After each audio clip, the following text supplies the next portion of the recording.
Our next speaker is Greta Christina. Greta has been writing professionally since 1989 on topics including atheism, sexuality, and sex positivity, LGBT issues, politics, culture, and whatever crosses her mind. She is one of the most widely read and well-respected bloggers in the atheist blogosphere, and was recently ranked by an independent analyst as one of the top 10 most popular atheist bloggers. Please help me welcome Greta Christina.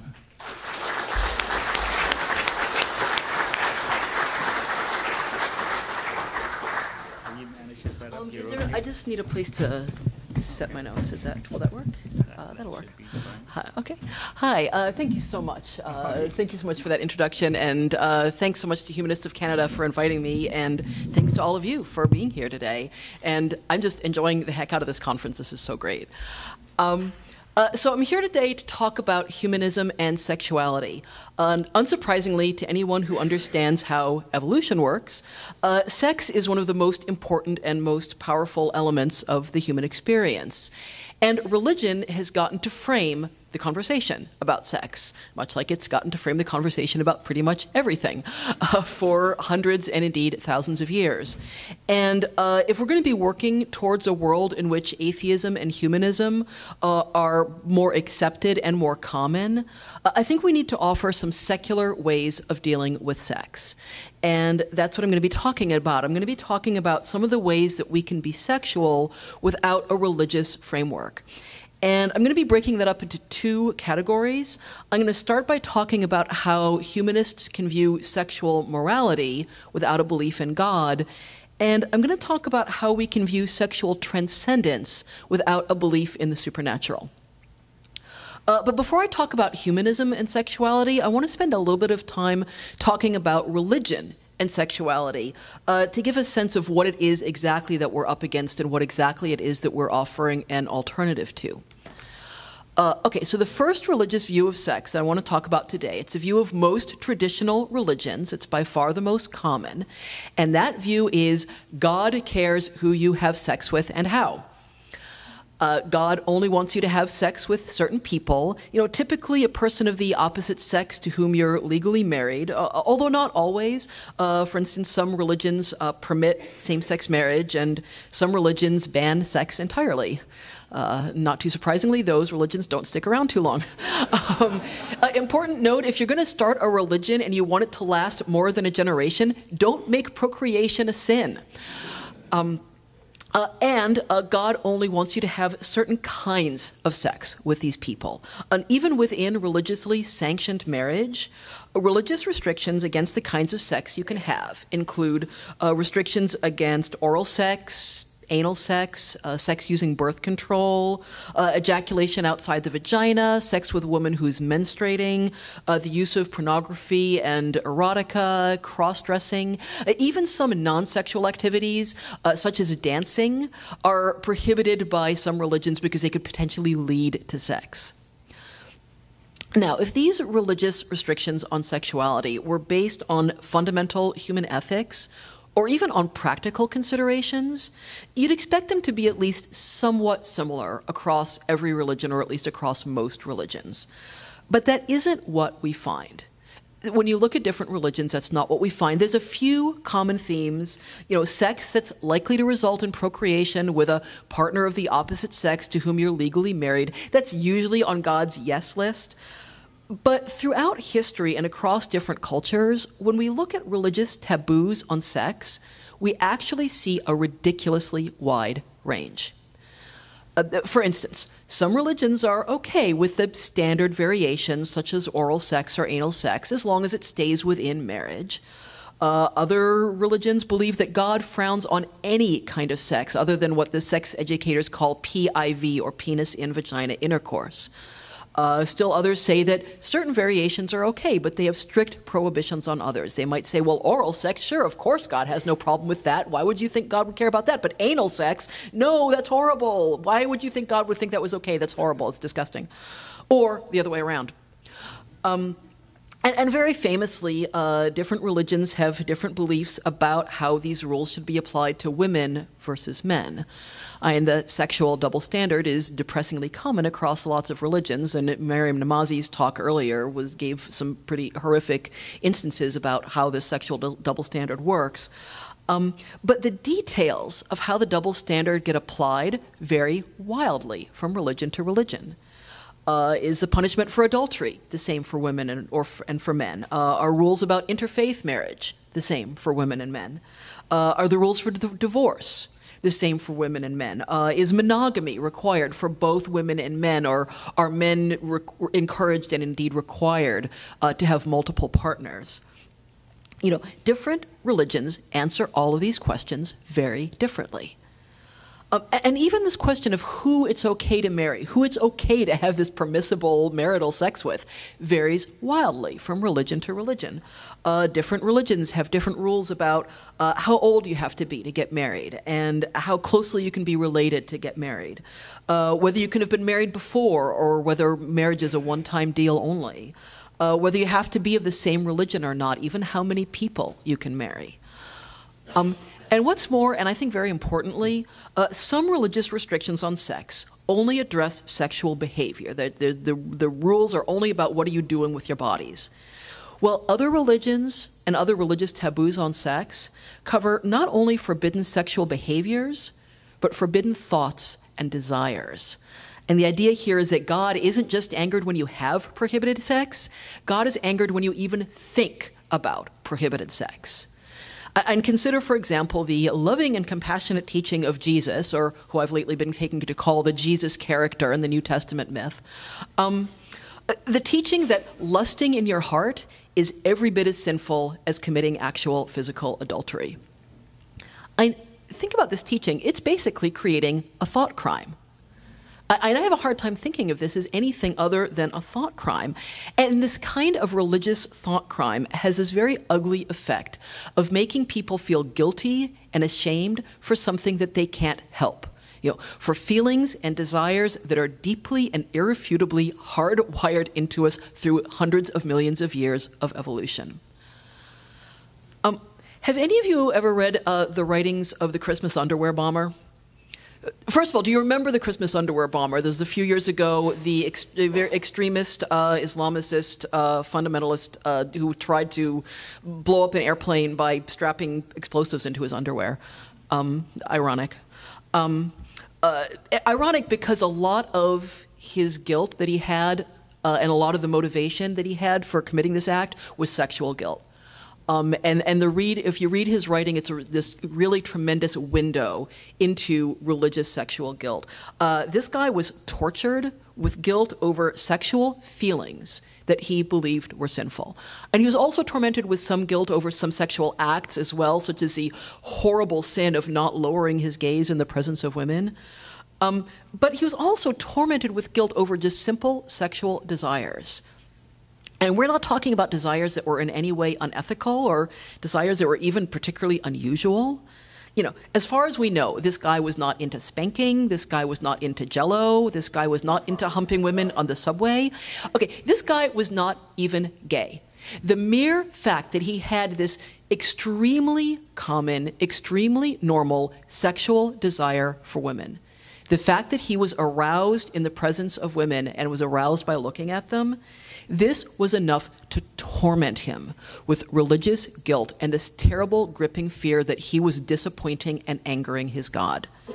You know, and when you think about this, this is like making people feel guilty about getting hungry. It's like making people feel guilty about needing to sleep.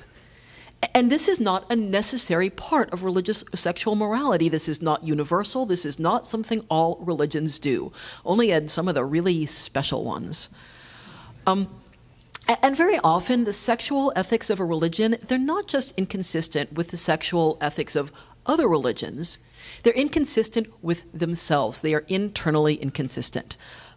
Take, for instance, the moral lesson conveyed by so many conservative Christian teachings, the one that Darrell Ray referred to earlier in his talk, the teaching that sex is dirty and bad and you should save it for the person you love.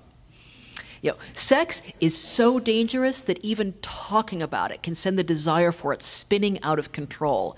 It is wicked, it's disgusting, it's filthy. You shouldn't even think about it until your wedding night. Which, if you were good little boys and girls and you hung on to your cherry and you kept your virginity, will become a glorious pinnacle of sacred delight. Okay, so this teaching doesn't just conflict with the teachings of different religions. It doesn't even just conflict with some of the really basic realities of human sexuality, including the reality that, wow, first times often really aren't that great. It conflicts with itself. It's a teaching that's internally inconsistent. So clearly, we are not looking here at a straightforward, unambiguous message from God. When we look at religious teachings about sexuality, that is not what we see. And we're not even looking at a solid set of clearly thought out moral principles based on reasonably sound and consistent ethical principles or even practical considerations. What we're looking at is an almost random set of taboos. And they're taboos that make no more sense than the taboos we have about food or the taboos we have about drugs. There's many anthropologists, the one I remember from my college days is Mary Douglas, who have argued that the point of taboos is to give people the feeling of control over very important and powerful aspects of our life that feel out of control, things like food and sex and drugs. And that psychologically speaking, this human need for taboos is more important than the specifics of what those taboos are and whether they make any kind of rational or practical sense. And that is exactly what religious restrictions on sexuality look like. They're really only peripherally or incidentally about ethical matters, such as who's harmed or what's fair, or even about practical matters like ensuring reproduction and maintaining the purity of a genetic line. And even if they have their roots in those considerations, they've long since been warped away from it. The religious restrictions on sex are about making people feel like they have control over sex by creating an arbitrary line between good sex and bad sex and convincing themselves that this line was drawn by God. Okay, now granted, there are certainly some more progressive and moderate versions of these traditional religions, Reform Judaism and progressive Christianity and so on, who don't buy into this. There's versions of these traditional religions who believe that God doesn't actually care that much about the specific details of what you're doing in bed and with whom, as long as it's consenting and everybody's happy and everybody's well informed and it's safe and all that. These are not the most common versions of these religions by a long shot, but they're not unheard of either. And for these more progressive believers, in a more day-to-day practical sense, their sexual ethics are a lot more like those of humanists and atheists and other non-believers. They're not based on what's going to make God happy or unhappy. They're based on what's going to make people happy or unhappy. But even the more progressive, Christians, Jews, Muslims, etc., still believe that morality comes from God. The morality is about how you treat other people, but it's that eventually it comes from God because God is who cares about how you treat other people. And they still believe that our moral compass was instilled in us by God, including our moral compass about sex. And obviously, humanists don't believe that, and we're not going to base our sexual morality on it. So, what is the humanist alternative to all this? If we don't believe that God is peeking into our bedrooms and taking angry little notes for later, if we don't think that there even is a God, much less one who cares who and how we're boffing, what do we base our sexual morality on? Without a belief in God, are we just looking at a sybaritic sexual free-for-all uninhibited by any ethical constraints? I know some people are going, please say yes, please say yes, please say yes. I fear I may be disappointing you. I think the obvious answer is no. Without belief in God, of course we still have sexual ethics. And all joking aside, of course we want sexual ethics. It's, this sybaritic sexual free-for-all, some of us may want that, but we want it to be ethical. We don't want a world in which people don't care who they hurt in their sex lives. But without a belief in God, we're free to base our sexual ethics on, wait for it, ethics. we don't have to base our sexual ethics on what somebody else wrote down thousands of years ago about what God supposedly told them about how he does and doesn't want us to do the nasty. Human beings seem to have some core ethical values hardwired into us from millions of years of evolution as a social species. This is a somewhat new theory. It's a little bit controversial, but it's gaining a lot of ground. It's gaining more ground every day from fields of psychology and sociology and anthropology. We seem to have some core basic ethical values across cultures and throughout history that pretty much every human being who isn't a sociopath shares. And then we hammer out the specifics and the finer points of these core values, based on the standards that our particular society teaches us, and also based on our own experience and our own observation in the world of, what hurts people and what helps people and what's fair or unfair and what helps keep society running more or less smoothly. And that's what we can base our sexual ethics on. We don't have to worry about questions like, does God think anal sex is gross? Instead, we can focus on questions like consent, honesty, fairness, and harm. So let's look at a few examples. Let's start with a no-brainer, or what I profoundly hope and expect in this crowd will be a no-brainer. Let's look at the question, is homosexuality moral? And instead of answering by saying homosexuality is immoral because gay sex makes baby Jesus cry, instead we can ask, is anybody harmed by homosexuality? Is homosexuality consensual? Do homosexual relationships injure society in any way? Is it fair or just to have different rules for same-sex couples than we do for opposite-sex ones? Okay, so let's take another example, one that has somewhat less obvious answers. Let's look at a question like, is pornography moral? And instead of saying, our God prohibits us from viewing sexually explicit material, so that answers that question, we can instead ask questions like, is there any good evidence that pornography consistently affects people's sexual behavior and sexual lives in a negative way or in a positive way, or is the effect on our lives more or less neutral? We can ask questions like, is there any good evidence that pornography contributes to sexism and misogyny any more than any other aspect of popular culture, such as TV or movies or video games or advertising? And we can ask questions like, can we acknowledge the right of freedom to sexual expression while still critiquing the particular ways that porn often plays out in our culture? And then one more example before I move on. We can look at a question like, what kind of sexual limits should there be within a relationship or a marriage? And instead of, again, saying, well, we have to look at the checklist. What does God say about it? God says oral sex, yes, anal sex, no. Cross-dressing, yes, pornography, no. Instead of looking at this arbitrary checklist, we can ask questions like, is this consensual? Do both partners, or depending on the kind of relationship you're talking about, all partners, want to engage in this? And is everybody reasonably well informed about this sex act? Is this sex act likely to cause harm, or is it relatively safe? And if it is likely to cause harm, if it is risky, is everybody participating reasonably well informed about those risks and psychologically and otherwise capable of making that decision and taking that risk on? We can ask questions like, is everybody being honest about their desires and about their limits and about the possible consequences of this sex act? We can ask questions like, if partners disagree about a sex act, how do they resolve those differences? Okay, so when we're asking these questions and we're answering them, both for ourselves in our personal sex lives and also for when we're thinking about larger questions of sexual morality in the culture, I think there's a couple of basic principles that humanists can base our sexual morality on. One is that we have to allow our sexual morality to be nuanced. When we let go of specific religious taboos on particular sex acts, when we let go of God's checklist, we have to start viewing sexual ethics more on a case-by-case basis. While some sexual acts can clearly be defined as unethical by, again, pretty much anybody who isn't a sociopath, rape or child molestation being the really obvious examples, a lot of sexual acts and sexual arrangements fall into a more gray area, where different values come into conflict. An example of this.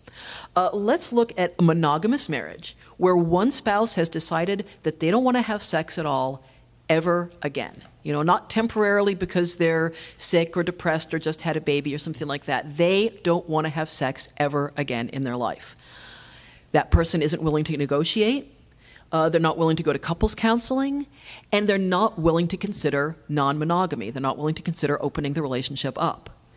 As far as they're concerned, the fact that they're done with sex means that their partner is done with sex too, permanently. Is this morally wrong? And would it be morally wrong for the other partner, the deprived partner, to seek sex outside of this relationship?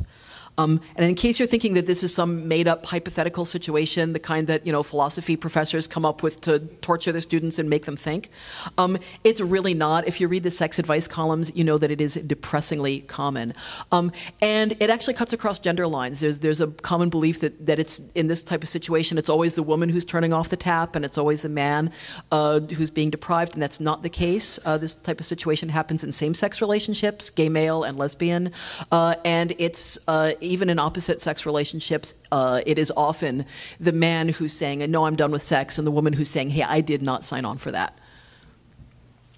Okay, so let's look at this situation. We have two conflicting moral values here. Do people have the right to say no to sex?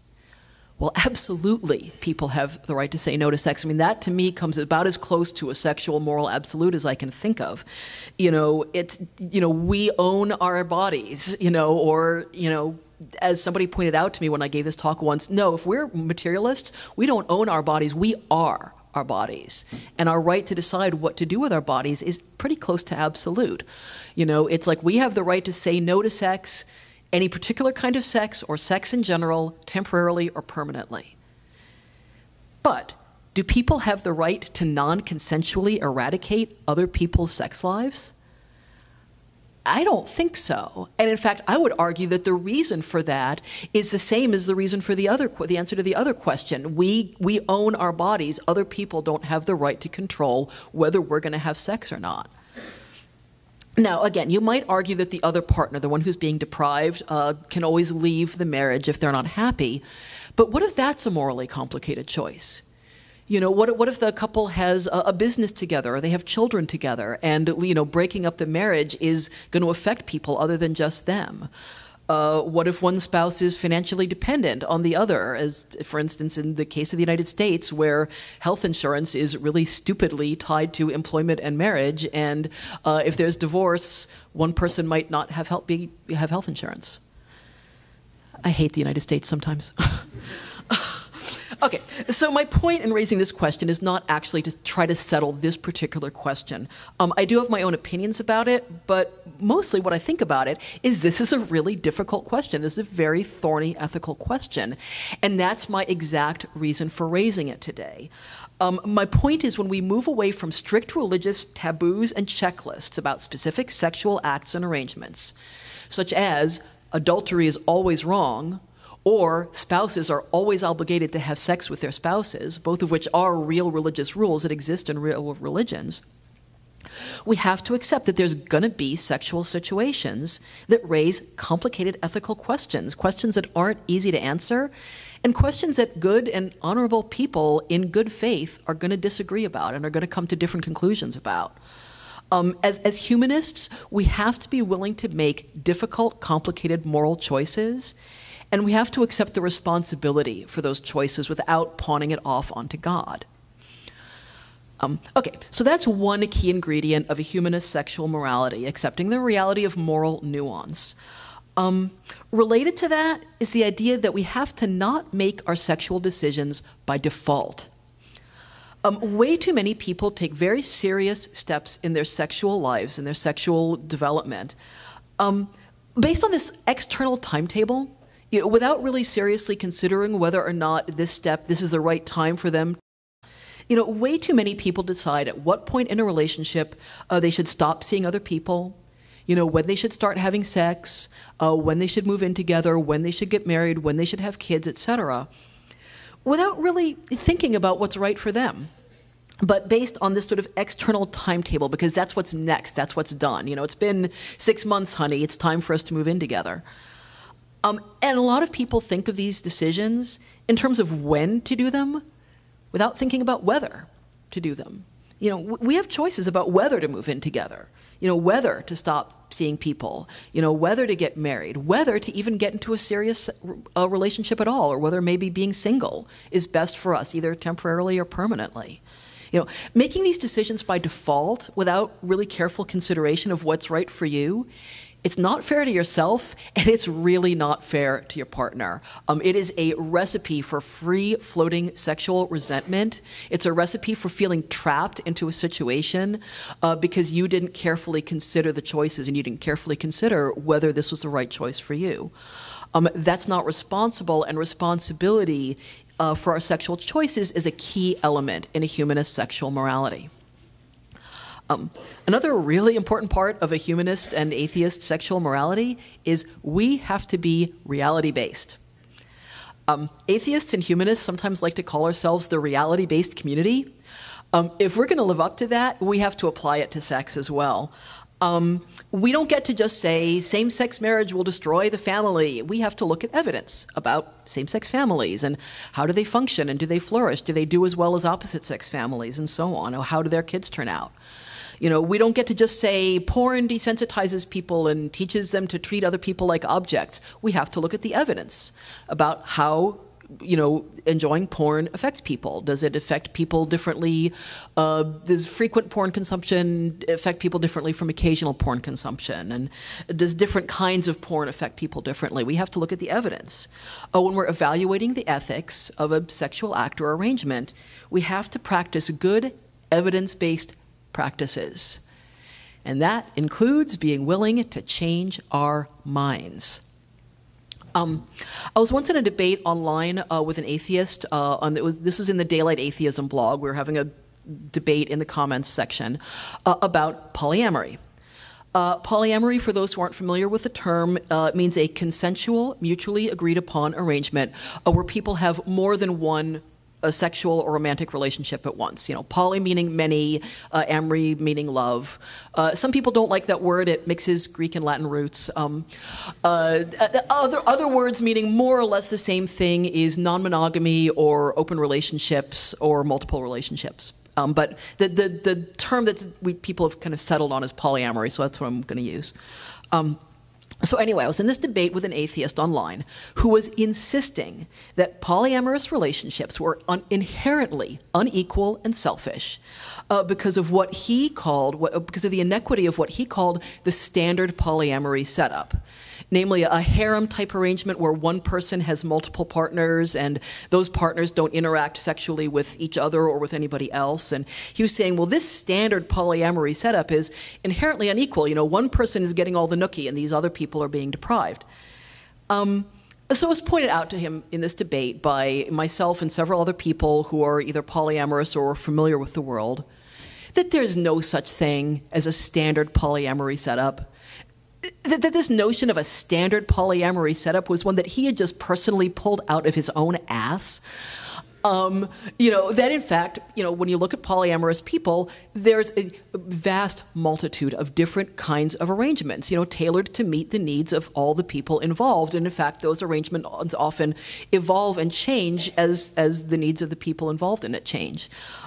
But the person making this argument very stubbornly defended it and refused to give it up. That is not good humanist sexual morality. We need to be willing to change our minds when we're confronted with evidence that contradicts it. If we're going to ask that of religious believers, we have to expect it of ourselves. And the story points up another really important principle. When it comes to sex, we need to be willing to listen to the people who are having the kind of sex that we're considering. There are way too many people who are willing to make moral judgments about gays and lesbians, polyamorous people, porn consumers, consensual sadomasochists, transgendered people, asexual people, sex workers, sex work customers, etc. Without ever talking with these people, without ever reading their writings, without bothering to type the word into Google and, spend 10 minutes reading what these people say about their own lives. That is not good humanist sexual morality. We need to not prioritize our own prejudices and preconceptions at the cost of ignoring the people who are actually engaging in this particular kind of sex. Now, we don't necessarily have to agree with these people. It's an important point. I have certainly had times when there's been somebody who's engaged in a particular kind of sex act or arrangement that I was kind of going, I don't know about that. That seems problematic to me. And I've talked with them. I've had a long conversation about it with them. I've gone online and done some research. And at the end of the day, I thought, no, actually, I think what you're doing is still pretty fucked up. We don't have to agree with them, but we have to listen to them. And we have to acknowledge that maybe, just maybe, they know more about the kind of sex they're having than we do. And importantly related to this, we have to remember that media depictions of alternative sexuality is often very inflammatory and sensational and inaccurate. We have to not assume that we know everything there is to know about, transgenderism or sadomasochism or polyamory or whatever, just because we read an article about it in the paper. Okay, so all of this leads me to my final principle of a humanist approach to sexual morality. I mean, not really my final one, but my final one for today. We cannot make moral judgments about sexuality based purely on the question of what grosses us out. This is a surprisingly difficult principle for many people to grasp, including many humanists and many atheists. This idea that personal revulsion is a good barometer for moral revulsion is very, very common. It's very common for people to think, I personally am really upset by the idea of homosexuality or non-monogamy or consensual sadomasochism or sex work or whatever. Therefore, these things are immoral and nobody else should do them. Look, for instance, at the arguments that most commonly get marshaled against homosexuality. God forbids it, obviously, is at the top of the list. But the second most common argument against homosexuality is anal sex is gross. And as a moral foundation, these two arguments make about as much sense as each other, which is to say, none. It's a ridiculous argument against homosexuality anyway. Lots of gay people don't have anal sex, and lots of straight people do. But I digress. Okay, so here's a really useful way of looking at this question. When I'm pondering some question of sexual ethics, I often find that it's useful to make a non-sexual analogy and to take it out of a sexual context. The reality is that our feelings about sex tend to run very strong, and they tend to not always be rational. So when we're pondering some question of sexual ethics, it helps to take it out of a sexual context so our mammal hindbrain isn't doing the thinking. And when it comes to this question of whether personal revulsion should translate into moral revulsion, I like to do what I call the broccoli test. Okay, I personally am revolted by broccoli. I mean, like, really, seriously, profoundly nauseated. If there's even a small amount of it is in a dish, I can't eat it. The thought, I can't be in the room when it's being cooked. I mean, really, even standing up here and talking about it is making me feel a little queasy. But I don't think that people who do like broccoli are immoral. I don't try to talk people out of eating broccoli. I don't try to get laws passed banning broccoli. I'm not out there at the farmer's market every Saturday with a big sign with a picture of broccoli and a slashed red circle through it saying never again. I kind of feel like I should because it would be hilarious, but I don't make broad moral generalizations about the kind of person who does eat broccoli. I don't avoid friendships and relationships with people who eat broccoli. My wife eats broccoli, and this is entirely a non-issue for me, unless she wants to cook it when I'm in the house. She's probably cooking it right now because I'm gone for the weekend. And I don't try to get people who do eat broccoli banned from teaching in the public schools because their moral turpitude clearly renders them unfit to be in the presence of children. Okay, so in the same way, there are kinds of sex that I personally find completely unappealing, even actively unpleasant. An example of this is adult diaper play. This is a sexual fetish where some adults like to dress up like babies and wear diapers and so on. Totally turned off by it, not interested in even trying it. who cares? Who cares what I think about it? Nobody's making me do it. And if the people who are doing it are consenting and happy, and if this brings them joy, what possible business is it of mine? I don't want to do it, and I 100% endorse and support the people who do. It's really common for people to do this kind of dime store psychology about other people's sex lives. Sexual masochists have guilt complexes, and sex workers have poor self-esteem. And what was it they used to say in the 50s, that homosexuals had domineering mothers and absent fathers? And it's really not very useful. The reality is we just don't understand sexuality very well, and we especially don't understand what the causes are of different kinds of sexualities and different sexual interests and fetishes and diversities. The answers are almost never as simple as that old Freudian thing about, oh, he saw a pair of ladies' shoes at an impressionable age, and that's why he had a shoe fetish. We all saw ladies' shoes at an impressionable age. Not everybody becomes a shoe fetishist. Really, trying to figure out what causes a particular sexual desire, it's like reading tea leaves in a hurricane. The causes are complex. We don't understand the degree to which they're inborn or learned or both. And they can vary wildly from person to person. What causes one person to have sadomasochistic desires is probably going to be very different from what causes somebody else to have those desires. So apart from really obviously and grossly immoral acts like rape or child molestation, sexual desires and sexual fantasies and sexual behavior, it's really a terrible barometer of character. And we have to remember that when we're tempted to make moral judgments on people based on what kind of sex they like.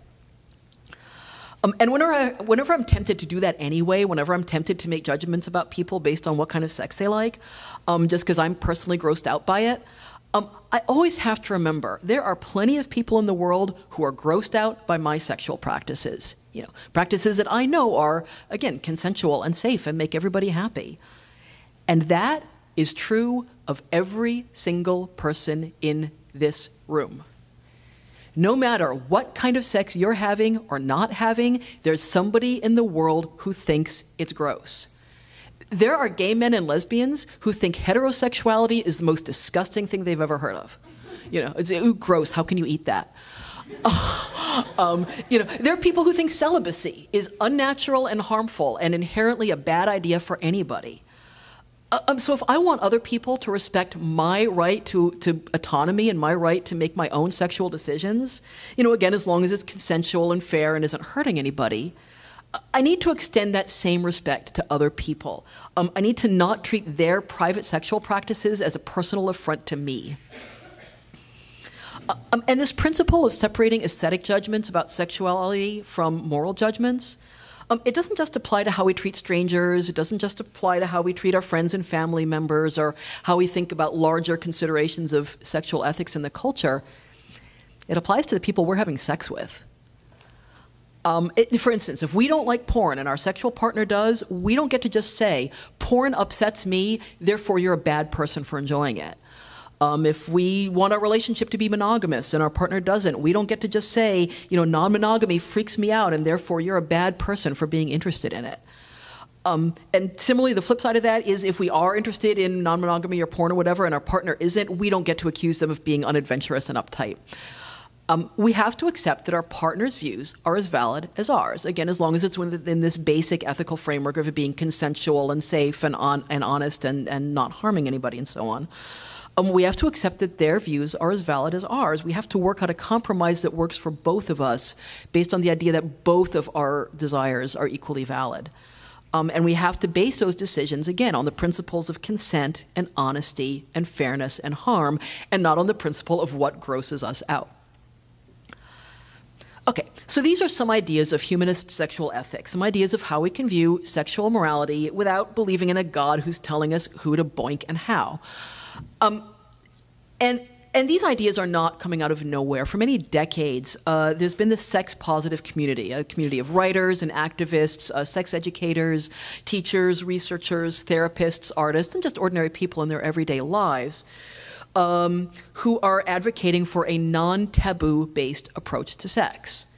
And this community is loudly and passionately opposed to the conventional religious taboo-based view of sex, the view that God cares who and how we're having sex with, and we should base our sex lives on his checklist.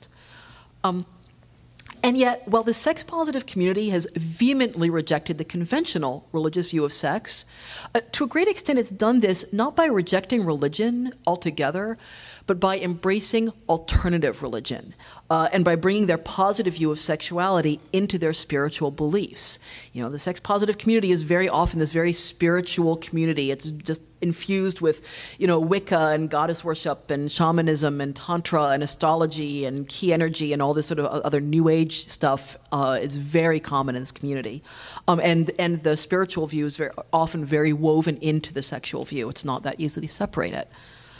And that brings me to the second part of my talk. We've talked about how humanists can view sexual ethics without a belief in God. But how can we frame sexual transcendence without God and without religion and without a belief in the soul? You know, what alternative can we present to the religious view?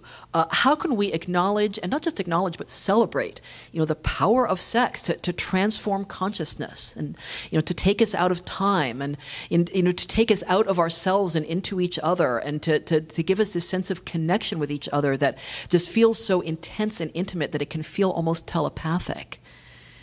You know, how can we view sex without religion?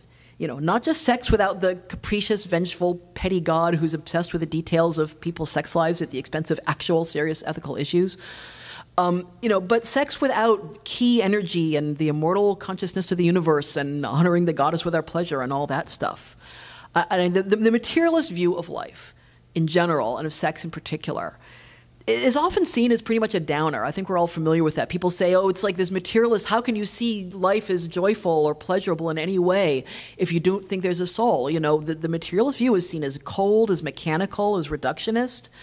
How can we offer an entirely humanist, entirely materialist, sex-positive philosophy that's warm, that's rich, and that's meaningful, and that's joyful? I'm not going to offer you dogma here. I think ultimately we all need to answer this question in our own way. But I was invited here to address this question, so I'm going to take a stab at it. Okay, so the materialist view says there is no supernatural world at all. There is only the physical world. And all of these things that seem non-physical, you know, thoughts and feelings and choices and consciousness in general and transcendent sexual ecstasy, all these things that seem non-physical are actually physical. They're actually products of the brain, and they're products of the brain's interaction with the rest of the body and our brains and bodies' interaction with the rest of the world. We don't know how this works. You know, the science of neurology and neuropsychology is still very much in its infancy. We don't really understand yet how consciousness works. But the overwhelming evidence we have so far is that whatever consciousness is, it's physical, it's biological. And to me, this is not a downer. This is magnificent.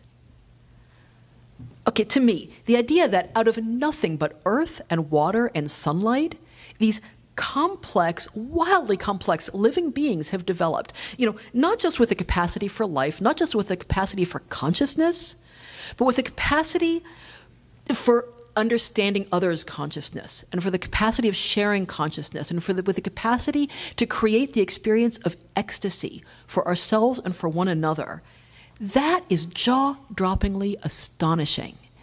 You know, we can create the experience of joy.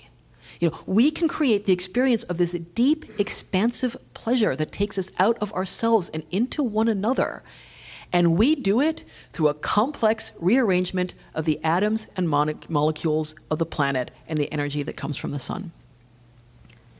That is magnificent.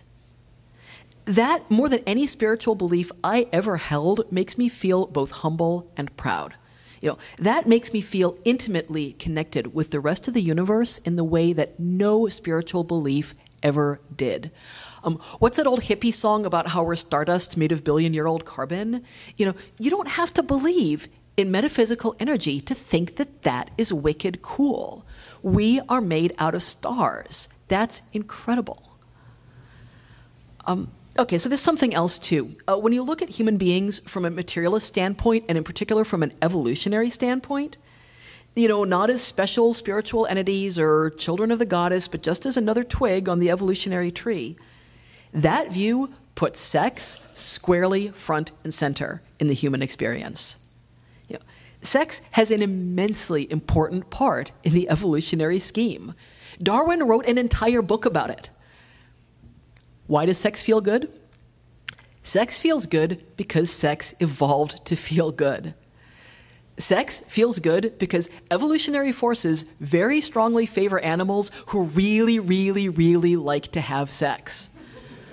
That's something of an oversimplification. For instance, evolution also favors animals who are picky about their sex partners, and also not all reproduction is sexual, but it is a huge part of the picture.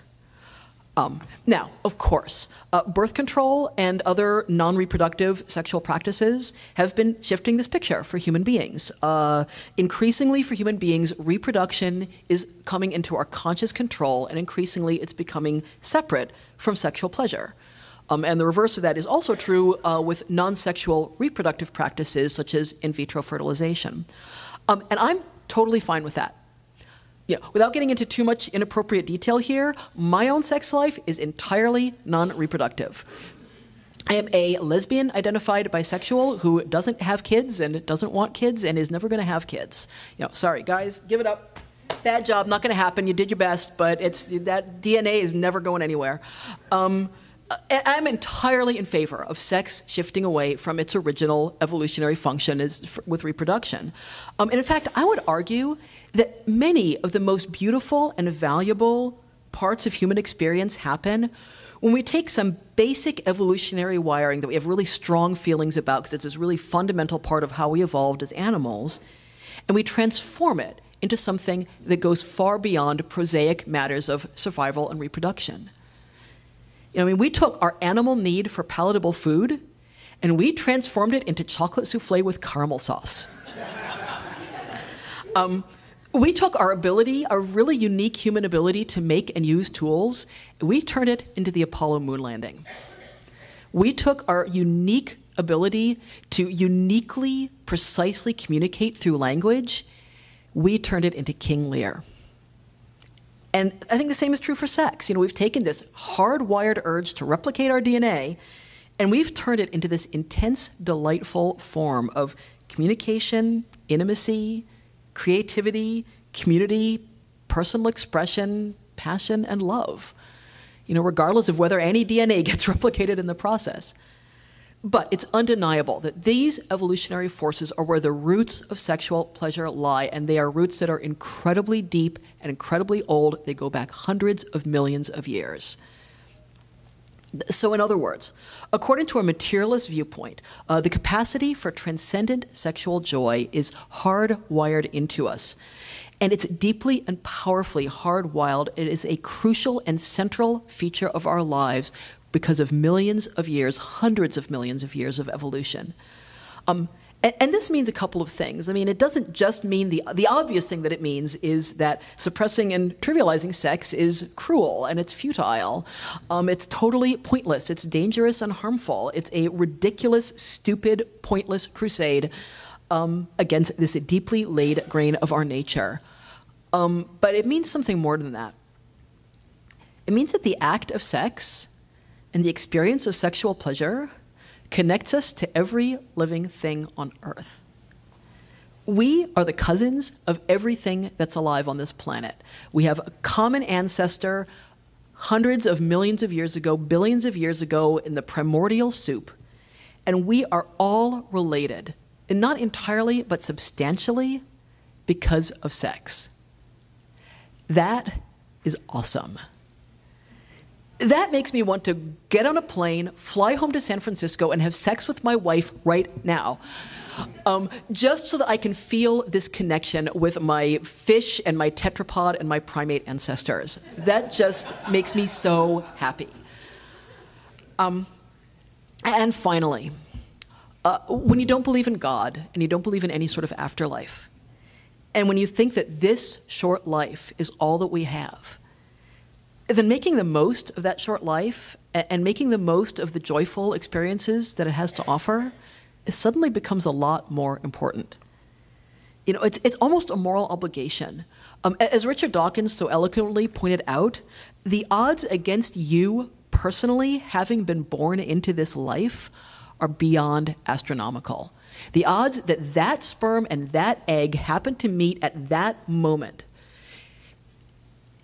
and then you multiply that by the odds that your parents got born, and the odds against their parents being born, and the odds against their parents being born, the chances of you being in this world are beyond astronomical. Are you going to waste that astronomically unlikely life by not giving yourself and not giving other astronomically unlikely people as much joy as you possibly can? Okay, this doesn't mean, as many anti-atheists claim, that without belief in God or an afterlife, we would behave entirely selfishly and without any moral compass. It doesn't mean that even a little bit, but we covered that in part one. What it does mean is that we can base our morality, including our sexual morality, on how our behavior demonstrably affects people in this life, and not on how it supposedly affects invisible beings in this hypothetical, unprovable, invisible life after this one.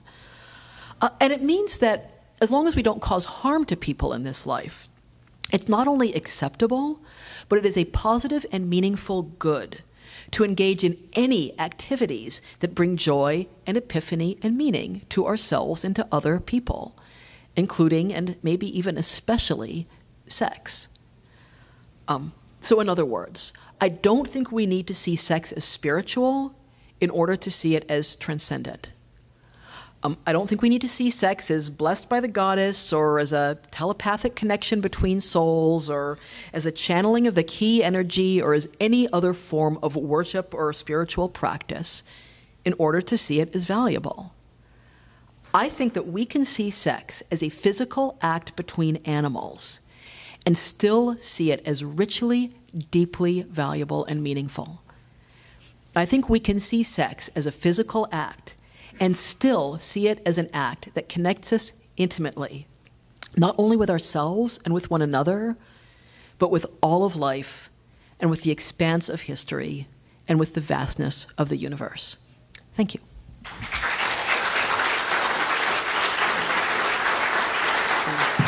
How is your time? Do you have questions?